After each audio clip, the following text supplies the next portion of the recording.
동산교회 시간. 이 시간 말씀에는 물된 동산교회 담임 조병선 목사님입니다.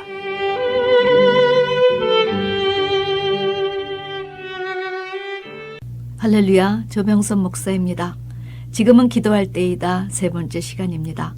오늘 저는 주님께서 마지막으로 주신 천국 비유인 열등 가진 처녀에 대해 비유의 실제와 실체에 대해 말씀을 나누려 합니다. 그때 천국은 마치 등을 들고 신랑을 맞으러 나간 열 처녀와 같다 하리니, 성도 여러분, 천국은 마치 등을 들고 신랑을 맞으러 나간 열 처녀와 같다는 것입니다. 여기에 제시된 신랑은 재림의 주님을 비유한 것이요, 열 처녀는 주님을 신랑으로 맞을 전시대 영적 여자들을 비유한 것입니다. 그러므로 열등 가진 처녀 비유는 주님께서 재림하여 하나님 나라가 완성될 때 천국 혼인잔치에 어떤 자들이 들어가는가, 그 실체에 대한 실제 내용이 들어 있습니다.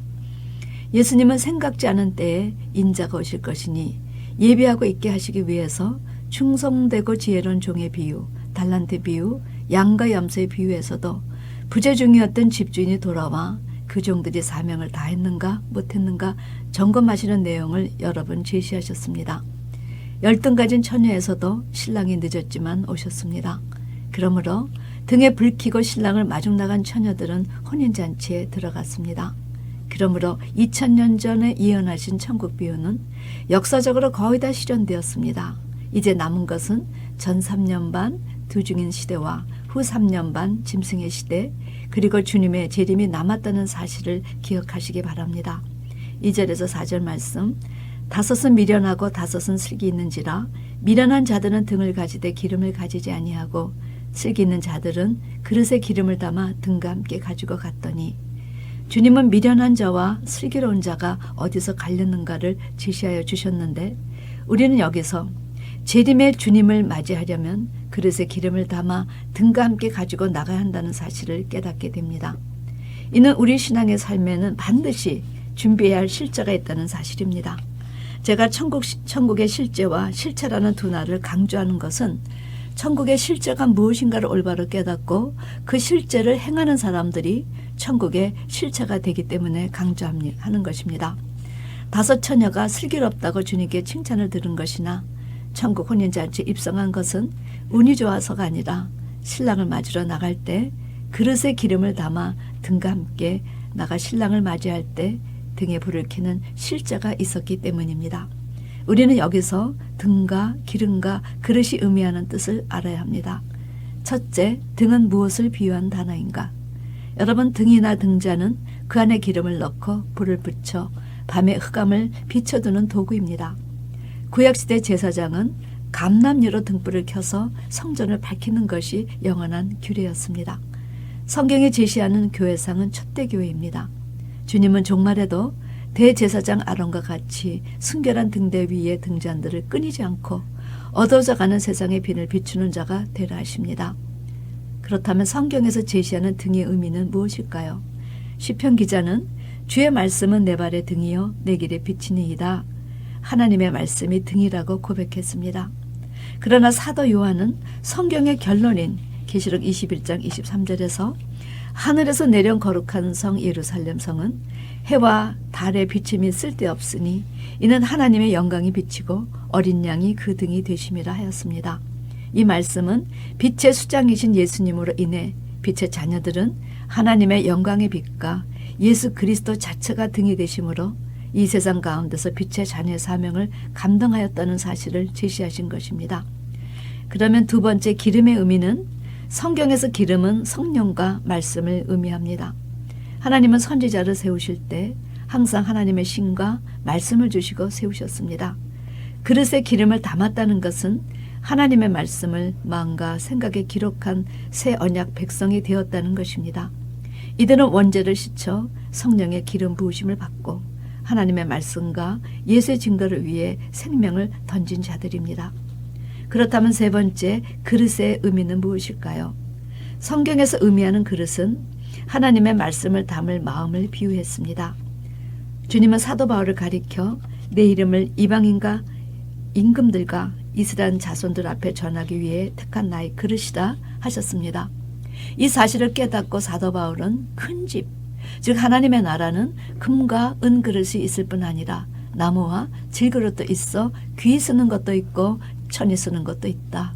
그런데 오직 누구든지 이런 것에서 자기를 깨끗하게 하면 귀 쓰는 그릇이 되고 거룩하고 주인의 쓰심에 합당하며 모든 선한 일에 예비됨이 되리라. 이렇게 말씀하셨습니다. 하나님의 나라에 여러 종류의 마음그릇이 있대 오직 깨끗한 그릇만이 거룩하고 주의 쓰시기에 합당해서 모든 선한 일에 예비함이 된다는 의미입니다. 사랑하는 성도 여러분, 여러분의 마음그릇은 깨끗하게 비어 있어 주께서 언제든지 선한 일에 쓰임받을 수 있도록 준비되고 계신지요? 사실 우리의 원본은 깨지기 쉬운 질그릇이었습니다. 그러나 우리가 하나님의 자녀가 돼서 우리가 보배를 질그릇에 가졌다면 여러분 이것은 하나님의 말씀이란 보배를 그냥 우리가 아니라는 것입니다. 얼마나 신나는 이야기인지 모릅니다. 이런 그릇은 그 안에 무엇이 담겨 있는가가 중요하다는 것을 제시하신 것입니다. 그 안에 보석이 들어있으면 보석함이요 그 안에 오물이 들어있으면 오강이 돼서 귀한 일에 쓰임받지 못한다는 것이지요. 부디 기도하시며 마음의 그릇의 오물을 씻어내시기 바랍니다. 5절에서 7절 신랑이 더디옴으로 다 졸며 잘세 밤중에 소리가 나되 보라 신랑이로다 맞으러 나오라 하매 이에 그 처녀들이 다 일어나 등을 준비할세. 여러분 그런데 문제가 생겼습니다. 신랑이 더디 오심으로 열 처녀는 늦게 오는 신랑을 기다리며 졸다 그만 잠이 들어버린 것입니다. 이는 주림의 재림의 때 시대적인 현상을 가리키는 것으로 이제 종말로 갈수록 물이 없어 가람이 아니요 양식이 없어 주림이 아니요 말씀의 기갈이라 영적 기근이 들 때를 말합니다. 그러므로 열 처녀 모두 아주 잠이 깊이 들었습니다. 이 말씀에서 주는 교훈은 이런 깜깜한 시대 즉 짐승의 시대 마렵에 주님의 재림은 예고 없이 이루어진다는 사실입니다. 여러분 노아 홍수 때도 그랬습니다. 그들은 물심판이 시작되기 전까지 먹고 마시고 시집가고 장자갔다 합니다. 노아의 말에 귀를 기울이지 않았기 때문에 심판이 있다는 사실조차 몰랐기 때문이지요. 사도 바울은 주의 날이 도적처럼 이르러 평안하다 안전하다 그때에 호련히 저에게 이르러 결단코 피하지 못하지만 어둠에 있지 않은 빛의 자녀에게는 그날이 도적처럼 임하지 못한다 분명하게 선포하여 주셨습니다. 이 말씀에서 슬기로운 5 처녀가 바로 빛의 자녀였음이 밝혀지었죠. 그런데 여러분 왜 신랑이 더디 오게 되셨을까요? 신랑이 더디 온 것은 신부를 위해 예비할 집이 끝나지 않았기 때문입니다. 여러분 신랑이 지어야 할 집은 어떤 집이었습니까? 바로 우리들입니다. 우리들이 성령의 전으로 예비되지 않으니 더디 오실 수밖에요. 우리가 기도하며 그날을 준비하지 않으니 신랑이 늦을 수밖에 없었다는 것입니다. 그런데 왜 한밤에 오셨을까요? 여러분 한밤이란 장래 우리에게 닥칠 7년 대환란 중 후 3년 반 짐승의 시대로 해와 달과 별의 빛이 거의 사라질 때니 칠흑 같은 밤 정점에 오신다고 하신 것입니다. 계시록 22장에 주님은 나는 광명한 새벽별이라 하셨습니다. 가장 어두운 한밤에 광명한 새벽별로 나타나실 것이 예정되어 있지요.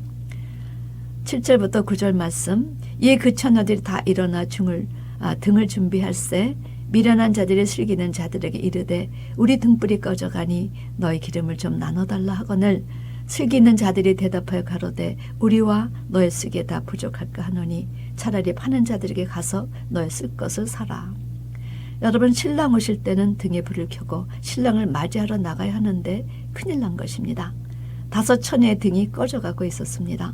그러므로 미련한 처녀들이 당황해서 슬기로운 5 처녀에게 등불이 꺼져가니 너의 기름을 좀 나눠주지 않으련 애원했습니다.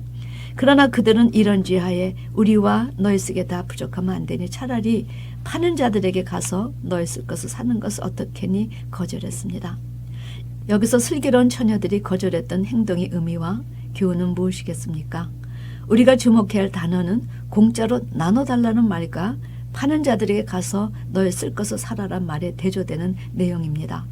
이는 신앙의 삶은 누구도 대신할 수 없는 개개인의 신앙에 달렸다는 진리를 교훈해 준 것이지요. 천국행은 단체 티켓으로 살 수 있는 것이 아니라 철저히 개인 티켓을 준비하고 개별적이라는 것입니다. 아무리 자식을 사랑해도 그 자식의 삶을 대신할 수 없는 것처럼 신앙의 내용도 빌려줄 수 없다는 것이지요. 마치 음식이 많이 차려 있어도 내가 입에 떠넣어 씹어 목구멍에 넘겨야 내 것이 되는 것처럼 성경이 제시하는 바를 순종하고 행해야 천국에 들어갈 수 있는 것입니다. 그렇다면 차라리 파는 자들에게 가서 너희 쓸 것을 사라가 주는 의미가 무엇일까요? 본문에서 제시된 기름은 파는 자들이 있었습니다. 그러면 너희도 필요하면 가서 쓸 것을 사라고 슬기로운 자가 권면했습니다. 여러분, 성경은 재림의 주님을 마중 나갈 장소와 특별히 등을 예비할 장소, 기름 파는 장소가 제시되어 있습니다. 여러분, 놀랍지 않습니까? 저는 이것을 발견하고 얼마나 가슴이 떨렸는지 모릅니다. 시편 132장에 여호와께서 시온을 택하시고 자기 거처를 삼으시고 이는 나의 영혼이 쉴 것이라 내가 여기 거할 것은 내가 이를 원하였음이라. 내가 거기서 다윗에게 뿌리 나게 할 것이라. 내가 내 기름 부은 자를 위하여 등을 예비하였도다. 이 산은 심히 기름진 산이지요. 기름을 뚝뚝 떨어뜨려주는 산입니다. 이사야가 노래했습니다. 나의 사랑하는 자에게 포도원이 있으며 심히 기름진 산에로다. 하나님은 이 산에서 이제 만민을 위하여 기름진 것과 오래 저장하였던 포도주로 연회를 베푸실 것을 예고하셨습니다. 여기가 바로 시온산이라고 하며 촛대 교회라고도 합니다. 10절부터 12절 말씀, 저희가 살아간 동안에 신랑이 오므로 예비하였던 자들은 함께 혼인잔치에 들어가고 문은 닫힌지라. 그 후에 남은 처녀들이 와서 가로되 주여 주여 우리에게 열어주소서. 대답하여 가로되 진실로 너에게 이르노니 내가 너희를 알지 못하노라 하였느니라.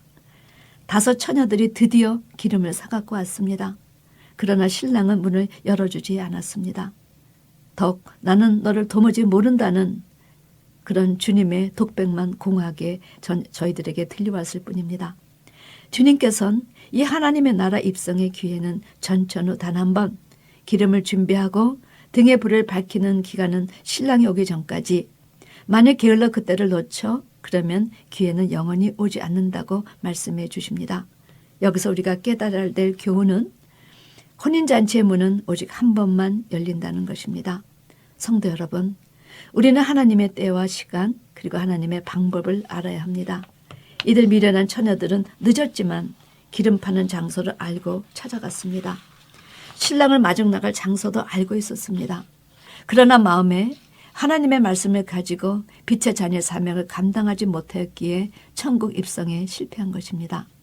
그런데 여러분은 기름 파는 장소를 아시고 계신지요? 신랑을 마중 나갈 장소를 아시고 계신지요? 그릇에 기름을 담아 등과 함께 가져갔던 의미가 무엇인지 아셨는지요? 늦게 오신 신랑, 왜 한밤에 오셨는가? 그 이유와 원인을 모두 알고 준비하고 계시는지요? 열등가진 처녀에서 주는 교훈은 주일에 교회 예배에 참석한다는 사실로 자신이 천국에 들어갈 수 있다고 자신하지 말라는 것입니다. 교회에서 집사, 장로, 직분자였다는 것으로 자만하지 말라는 것입니다. 너희들도 슬기로운 처녀들처럼 영적 기름을 늘 영적 그릇에 넉넉히 준비하고 세상의 빛을 발하는 삶을 사느냐고 실제 삶에 대해 교훈하신 것입니다. 5 처녀가 어리석은 처녀라 불리고 혼인잔치에 들어가지 못한 것, 덕 신랑이 나는 너를 도무지 모른다고 문도 열어주지 않았던 이 참남한 결과는 바로 그들에게는 신앙의 형식만 있었지 신앙의 내용이 없었다. 그 결과 그날 신부라는 실체가 되지 못했다고 제시해 주십니다. 사랑하는 성도 여러분, 지금 교회 안과 세상 밖에는 이런 사람들 천지입니다. 지금 여러분은 하나님과의 신앙의 관계 속에서 어떤 신앙의 실제를 준비해 가고 계신지요? 기름 준비 없이 등의 빛을 밝힐 수 없습니다. 부디 여러분의 마음의 그릇에 말씀을 기록하여 새 언약 백성이 되셔서 불을 밝히시는 실체가 되시길 주님의 이름으로 축원합니다. 아멘.